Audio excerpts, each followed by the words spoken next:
स्वागत है आपका श्लोक नंबर 11 में। अब दुर्योधन भीष्म पितामह को प्रसन्न करने के लिए ये शब्द कहते हैं। तो चलिए हम इस श्लोक को पहले पढ़ते हैं। अयनेषु च सर्वेषु यथा भागम वस्थिताः भीष्मम एव अभिरक्षन्तु भवन्तः सर्व एव हि। अब हम इसके पदों का मतलब समझ लेते हैं। अयनेषु च सर्वेषु, अयनेषु का मतलब है मोर्चों पर, और च का मतलब है और, सर्वेषु का मतलब है सभी, मतलब सभी मोर्चों पर, यथा भागम वस्थिता, यथा भागम मतलब जैसे जैसे आप खड़े हैं, अवस्थिता दृढ़ता से खड़े रहना है, मतलब जहां जहां सब खड़े हैं वहीं खड़े रहना है।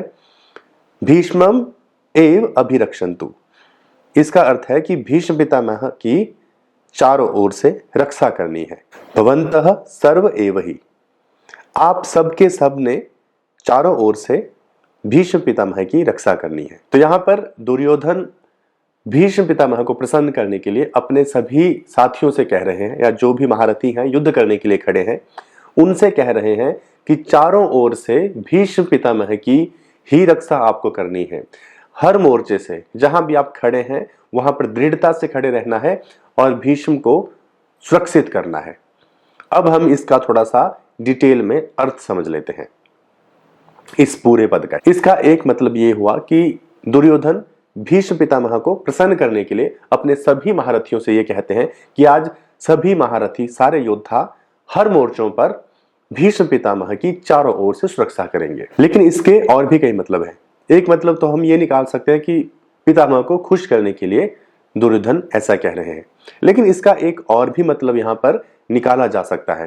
पहली बात तो यह है कि भीष्म पितामह इतने बलवान हैं, इतने पराक्रमी हैं कि उनके सामने देवता ठहर नहीं सकते, तो फिर उनको किससे खतरा होगा। वैसे तो देखा जाए कि जो सेनापति हैं उसके चारों ओर सुरक्षा तो रहती ही है, सैनिक तो रहते ही हैं कि कोई अप्रत्यक्ष रूप से कोई हमला ना करे, लेकिन फिर भी कोई हमला कर भी दे तो पितामह का भला क्या बिगाड़ लेगा। उनको तो इच्छा मृत्यु का वरदान है, उन्हें वैसे भी कोई मार नहीं सकता। लेकिन फिर भी दुर्योधन बड़ी गंभीरता से सबको कह रहे हैं कि सब के सब निश्चित रूप से भीष्म पितामह की सुरक्षा करेंगे। तो इसका एक और भी यहां पर कारण है, वो ये है कि दुर्योधन के मन में शंका हो सकती है शिखंडी के प्रति। दुर्योधन जानता है कि अगर कहीं से भी शिखंडी ने आकर भीष्म पितामह के ऊपर हमला कर दिया तो यहां पर भीष्म पितामह शिखंडी को देखकर अपने अस्त्र शस्त्र नीचे रख देंगे और वो पलटकर जवाब नहीं देंगे, तो इससे मुसीबत खड़ी हो सकती है। अब शिखंडी कौन है उसके संदर्भ में मैं थोड़ा सा आपको बताता हूं। शिखंडी की भी कथा है, तो चलिए फिर कथा सुन लेते हैं। कथा इस प्रकार से है। एक समय की बात है जब भीष्म पितामह अपने भाई विचित्रवीर्य का विवाह करवाने के लिए काशीराज जाते हैं। वहां पर एक परंपरा थी कि काशीराज की जो भी कन्याएं होती थी उनका जो विवाह था वो कुरुवंशियों के साथ ही होता था, लेकिन इस बार ऐसा नहीं हो रहा था।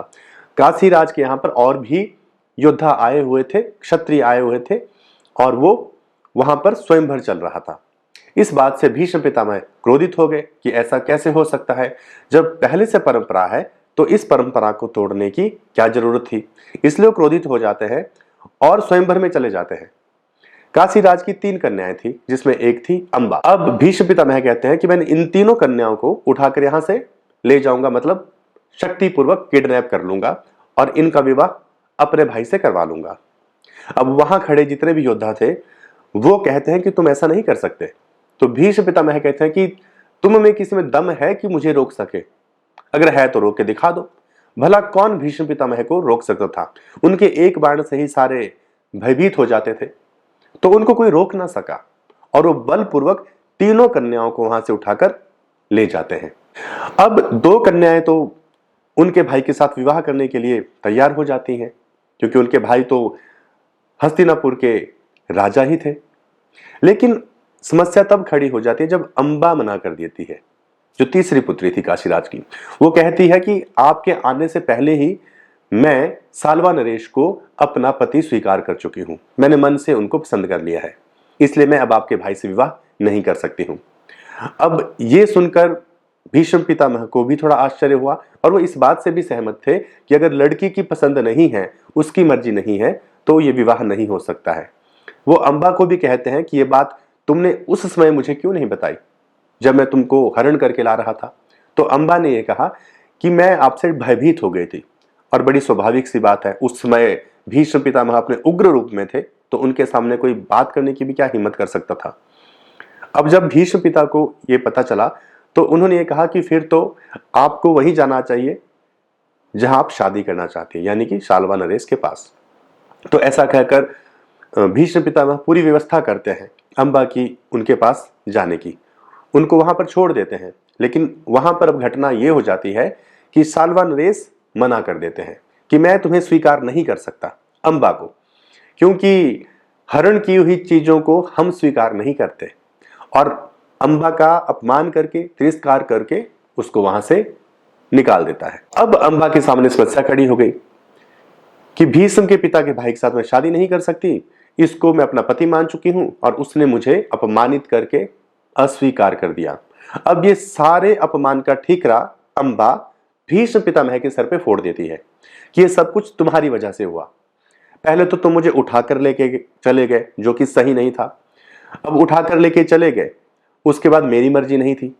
अब इधर भी इन्होंने स्वीकार नहीं किया। अब मैं ना यहां की रही और ना मैं वहां की रही। अब मेरे पास कोई भी विकल्प नहीं बचा है। अब मैं वापस कहां जाऊं, अगर जाऊं भी तो कहां जाऊं। इसलिए अब तुम्हारा उत्तरदायित्व बनता है कि मेरे साथ तुम ही विवाह करोगे। अब ये सुनकर भीष्म पितामह सीधे सीधे कह देते हैं कि देखो, मैं पहले ही वचनबद्ध हूं, प्रतिज्ञाबद्ध हूं। मैंने आजीवन ब्रह्मचारी रहने का प्रण लिया है, इसलिए मैं आपके साथ विवाह तो कर ही नहीं सकता, ये तो असंभव है। उसके बाद अम्बा वहां से तपस्वियों के पास चली जाती है। तपस्वी उसको परशुराम जी के पास भेज देते हैं, क्योंकि परशुराम भीष्म पितामह के गुरु थे, इसलिए वो उनको आदेश दे सकते थे।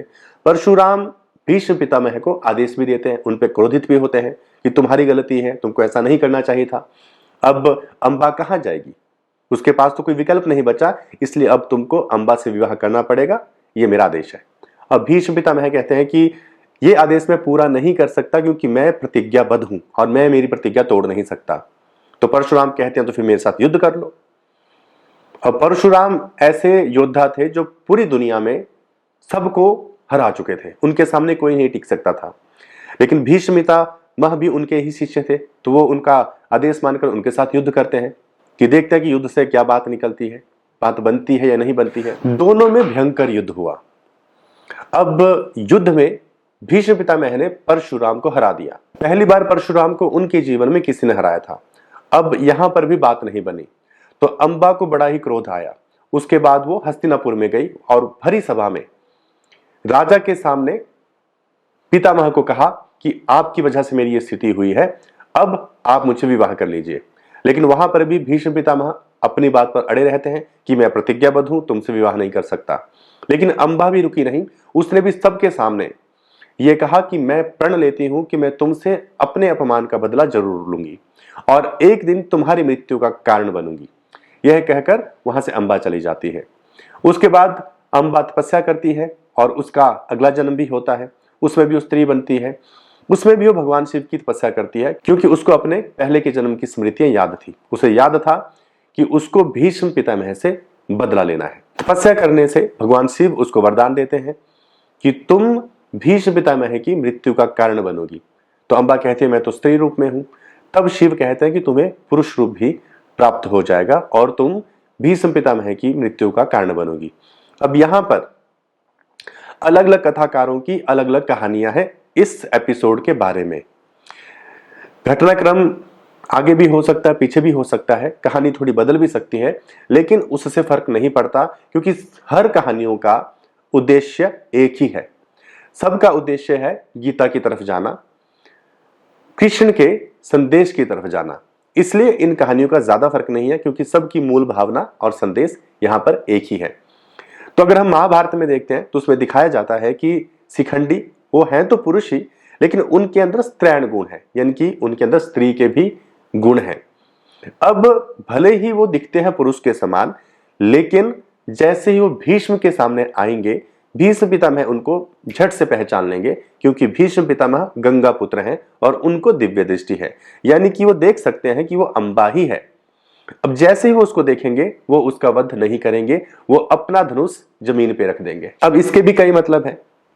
पहला तो ये कि भीष्म पितामह अभी भी शिखंडी को स्त्री ही समझते हैं, और दूसरा यहां पर एक और भी अर्थ निकाला जा सकता है, क्योंकि भीष्म पितामह को पता है कि अंबा बार बार मुझे मारने के लिए जन्म ले रही है, और वो अपनी स्थिति के लिए, यानी जो भी उसके साथ हुआ उसके लिए मुझे ही जिम्मेदार ठहराती है। और शायद कहीं ना कहीं भीष्म को भी लगता हो कि मेरी वजह से ये सब हुआ है, इसलिए शायद वो ये चाहते हो कि ठीक है, अगर ये मुझसे बदला लेना चाहती है तो अवश्य बदला ले ले, मैं युद्ध नहीं करूंगा। तो यहां से ये भी अर्थ यहां पे निकाला जा सकता है। तो ये मामला इतना गंभीर है, इसीलिए शायद सैनिकों को ये आदेश दे रहे हैं, महारथियों को ये कह रहे हैं कि भीष्म पितामह का कवच बनकर उनकी रक्षा करनी है, भीष्म पितामह को हर मोर्चे से सुरक्षित करना है।